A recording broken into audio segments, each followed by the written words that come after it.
This is a church. It is made of wood, it is painted deep red, and it weighs 672 tons. In August of 2025, that church drove down a public road in northern Sweden. It traveled at about a third of a mile an hour. The King of Sweden came out to watch it go past. Nobody was stealing this church. Nobody was rescuing it from a war. The town was moving it because the town is moving too. Not the people, the town itself. The houses, the city hall, the train station, the church on the hill, all of it is being lifted up and carried about 2 miles to the east. And the strangest part is who paid for that church in the first place. One man, using the mining company's money. His name was Hjalmar Lundbohm. Say it, Lundbohm. And the same mine that handed him that money is the reason the church could not stay. Stay with me, because that circle closes twice. And the second time, it closes on somebody else entirely. Let me take you back to the year 1900. Lundbohm is a Swedish geologist, and he is standing on a frozen hill. The hill sits well above the Arctic Circle. Under it sits one of the richest bodies of iron ore anyone has ever found. The mining company sent him north to dig it out. But he does not just build a mine. He builds a whole town for the miners, and he calls it Kiruna. He hires architects and puts up a hotel and rows of workers' houses. And up on the high ground, he pays for a church out of company money. Then he gives the architect a strange instruction. Keep the Christian symbols to a minimum. He wanted a building anyone in town could walk into, believer or not. The local bishop had to negotiate just to get the place officially called Christian. So, the church came out looking like something else entirely. Its silhouette copies the Goati, say it G-O-H-T, the tent-shaped home of the Sami. The Sami are the reindeer herders whose land this town was built on top of. Hold on to that detail. It comes back at the end, and it stings. Inside, Lundbohm kept spending. An organ with 2,000 pipes, an altarpiece painted by the brother of the king, 12 gilded bronze figures standing on the roof, each one a different human mood. Decades later, Sweden ran a national poll on its best-loved buildings. This one won everything built before the 1950s. Beautiful town, gorgeous church, thriving mine. So, what happens when the thing that built your town starts eating it? Here is the problem, and it was underground. The ore is not a neat vertical column. It is a giant slab, and it leans. It runs down into the earth at an angle, and that angle points directly under the town. To get the ore out, the mine uses a method called sub-level caving. Here is what that actually means. The miners deliberately let the roof fall in, they take the ore from underneath and let the rock above collapse into the gap. Their own website says it plainly. The more ore they take, the more the rock above sinks. Every single day, that mine pulls out the equivalent of a 12-story building. Every day. And the ground upstairs answers. Kiruna is sinking about 2 inches a year. The edge of the cracked, condemned ground creeps toward downtown, roughly 100 feet every year. Asphalt splits open. Walls crack. In 2020, the digging set off an earthquake underneath the mine. That is the clock, and it has been running since the 1960s.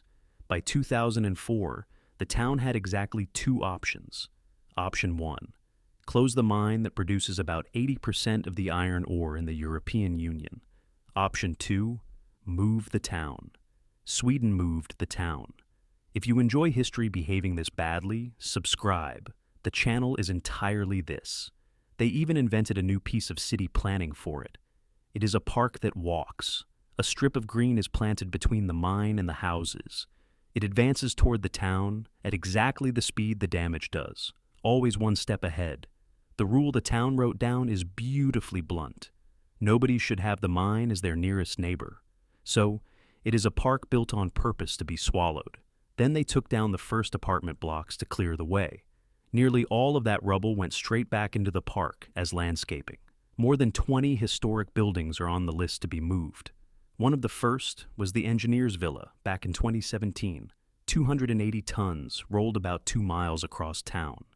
The old city hall was a harder call. It had already been voted the most beautiful building in Sweden in its own day. They knocked it down anyway. But they saved its iron clock tower and rebuilt it next to the new city hall. So, how do you actually move a church? Not on rollers and not in pieces. crews tunnel under the foundation and lift the entire building on hydraulic jacks. They slide a cradle of steel beams underneath it. Then they drive 2 rows of self-propelled transporters under the beams. Each row has dozens of small wheels, and every wheel can steer at the same time. Now, there was one complication. The church was wider than the road it had to travel on, so they widened the road from about 30 feet across to nearly 80. They demolished an overpass that was in the way. Preparing that route took a year. Planning the move took 8. The trip itself happened over 2 days in August, and it added up to about 12 hours of driving. Thousands of people lined the route to watch a building go by at walking speed. Swedish public television broadcast the whole thing live, both days, as slow TV. That is the same format they use for the Great Elk Migration. They called this one the Great Church Walk.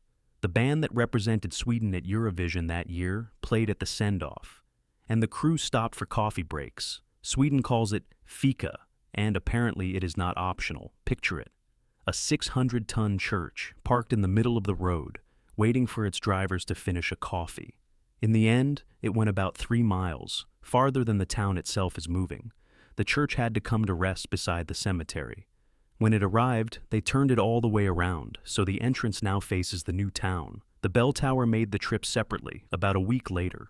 The press put the bill for all of this at more than $50 million. The mining company has never confirmed a number. The church has been shut this entire time. It is expected to open again at the end of this year.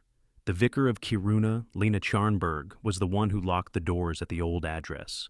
She described walking down those steps knowing years would pass before she could open them again, and that when she finally did, the door would be standing somewhere else. She says the church is the soul of Kiruna somehow, and you would think that is where the story stops, right? The town moves, the mine keeps digging, everybody gets on with their lives. Then in 2023, the company announced what it had found in the rock right next door, the largest known deposit of rare earth elements in Europe.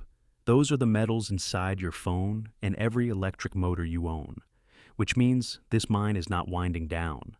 It is expanding. And a week after the church reached its new address, the company published the next number. Continued mining will reach about 2,700 more homes and 6,000 more people. So, Kiruna did not move. Kiruna is moving permanently as a condition of existing. 2/3 of the community will have lived through it. The main phase is supposed to finish around 2035. The full plan runs to the year 2100. This year, the town admitted it had run out of money for its own relocation. The mining company had to cover the gap. The town the mine built now has to be paid for by the mine, on a schedule nobody alive will see the end of. And now the circle closes on somebody else.